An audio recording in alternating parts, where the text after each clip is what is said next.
নমস্কাৰ টেকনোফোকন চেনেললৈ আপোনাক সকলোকে স্বাগতম জনাইছো। আজি আমাৰ ভিডিঅ টপিকটো আমি ডিসকাস কৰিবলৈ গৈ আছো SSD আৰু হাৰ্ড ডিস্কৰ মাজত পাৰ্থক্য কি থাকে। তো বহুতৰে অলপ কনফিউজন থাকে কি SSD কি হয় হাৰ্ড ডিস্ক কি হয়, সেই কনফিউজনটো আজি দূৰ কৰিবলৈ এই ভিডিঅটো একদম শেষলৈকে চাব। তো আহক পলম নকৰি এই ভিডিঅটো অতি সোনকালে আৰম্ভ কৰো। প্ৰথমতে আমি জানিম হাৰ্ড ডিস্ক আৰু SSD কি থাকে। হাৰ্ড ডিস্কখন আপোনাৰ এটা পেলেট থাকে, পেলেট এখন মানে ৰটেটিং ডিস্কখন ঘূৰি থাকে, ডিস্কখনৰ ওপৰত এটা হেডাৰ থাকে, হেডাৰটোৱে ডাটাটো ৰিড ৰাইট কৰে আৰু ডিস্কখন আপোনাৰ ঘূৰি থাকে। যিমানে স্পীডত ডিস্কখন ঘূৰে হেতুক আপোনাৰ কয় RPM ৰোটেশনস পাৰ মিনিট। যিমানে স্পীডত ডিস্কখন ঘূৰে হিমানে ডাটাটো ৰিড ৰাইটটো ফাষ্ট হয়। তো নৰ্মেল হাৰ্ড ডিস্কত আপোনাৰ 5400 ৰ পৰা 7200 লৈকে RPM থাকে।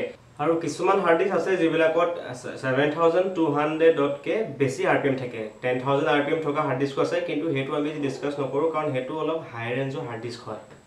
তো বেসিক্যালি এটা ক'বলৈ গ'লে হাৰ্ড ডিস্কত মুভিং পাৰ্টস থাকে আৰু SSD মুভিং পাৰ্ট নাথাকে। SSD ফুল ফৰ্মটো হ'ল solid straight drive, SSD NAND flash memory use হয়। তো নেক্সট পইণ্টত আহো যে স্পীড কাৰ বেছি হাৰ্ড ডিস্কৰ নে SSD। হাৰ্ড ডিস্কত যেহেতু আপোনাৰ এটা ডিস্ক থাকে য'ত আপোনাৰ ৰোটেট হৈ থাকে, তো আৰু SSD ডিস্ক নাথাকে বা SSD কোনো মটৰ নাথাকে, তো SSD খন ফাষ্ট হয়। হাৰ্ড ডিস্কৰ যদি আমি স্পীড চাবলৈ যাওঁ তেতিয়া হাৰ্ড ডিস্কৰ যিখন 5400 RPM ডিস্ক হয়, তো সেইখন আপোনাৰ স্পীড ম্যাক্সিমাম দিয়ে 100 Mbps লৈকে, আৰু যিখন আপোনাৰ 7200 RPM হাৰ্ড ডিস্ক হয় সেইখনে আপোনাক 150 Mbps স্পীড দিয়ে।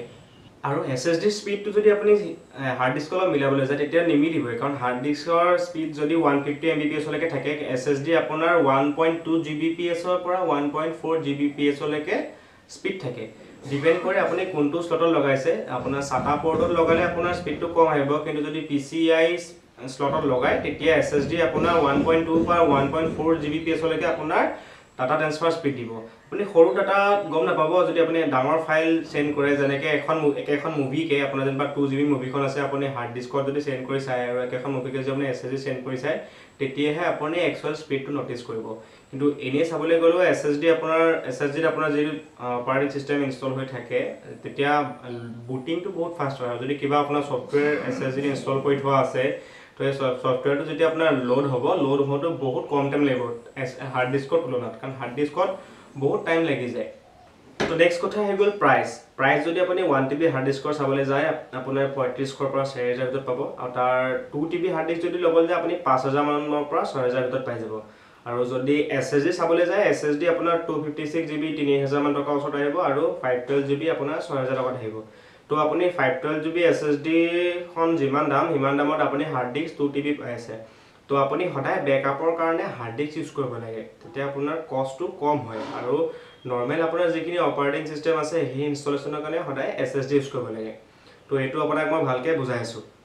আপুনি যদি এটা ডেস্কটপ ইউজ কৰি আছে তেতিয়া আপোনাৰ ডেস্কটপত অপাৰেটিং সিস্টেম যেটো আছে, অপাৰেটিং সিস্টেমটো হাৰ্ড ডিস্কত আছে, তো তাৰ বদলি যদি সেই অপাৰেটিং সিস্টেমটো আপুনি SSDত ইনষ্টল কৰি দিয়ে তেতিয়া আপোনাৰ ডেস্কটপৰ বুটিং টাইমটো বহুত ফাষ্ট হৈ যাব, বহুত বেছি ফাষ্ট হৈ যাব আপোনাৰ। আৰু তাৰ পিছতে আপোনাৰ যদি ফটোশ্বপ ইউজ কৰে বা যিকোনো ভিডিঅ' এডিটিং বা ফটো এডিটিং বা যিকোনো সফটৱেৰ যিটো আপোনাৰ লোডিং টাইম লাগে সেইটো আপোনাৰ একদম কমি যাব। আৰু তাৰ বিপৰীতে যদি আপুনি লেপটপ ইউজ কৰে, লেপটপত আপোনাৰ যদি আপোনাৰ পুৰণাৰ পৰা লেপটপ আছেই যে আপোনাৰ হাৰ্ড ডিস্ক থকা, তেতিয়াতো একো নাই। যদি আপুনি নতুন লেপটপ এতিয়া ল'ম বুলি ভাবি আছে তেতিয়া আপুনি সদায় এটলিষ্ট অপাৰেটিং সিস্টেমটো SSD থকা ল'ব, মানে বেছি নালাগে ষ্ট'ৰেজ 128 GB SSD থকা ল'লেই হ'ব, কাৰণ আজিকালি 128 GB SSD plus 1 TB hard disk থকা লেপটপ পায়।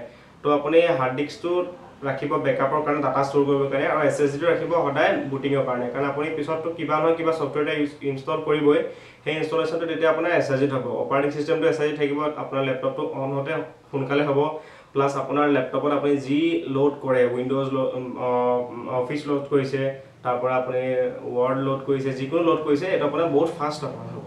তো এতিয়া আমি কনক্লুজনত আহোঁ যে আপুনি হাৰ্ড ডিস্ক ল'ব নে SSD ল'ব। প্ৰথমতে আপুনি ভাবি লওক আপুনি হাৰ্ড ডিস্ক বা SSD ল'ম কিহৰ কাৰণে ভাবিছে। যদি আপুনি ডাটা ষ্ট'ৰ কৰিবৰ কাৰণে ল'ম বুলি ভাবিছে তেতিয়া আপুনি সদায় হাৰ্ড ডিস্কে লওক, কাৰণ আপোনাৰ হাৰ্ড ডিস্কত আপোনাৰ খৰচটো বহুত কম হ'ব।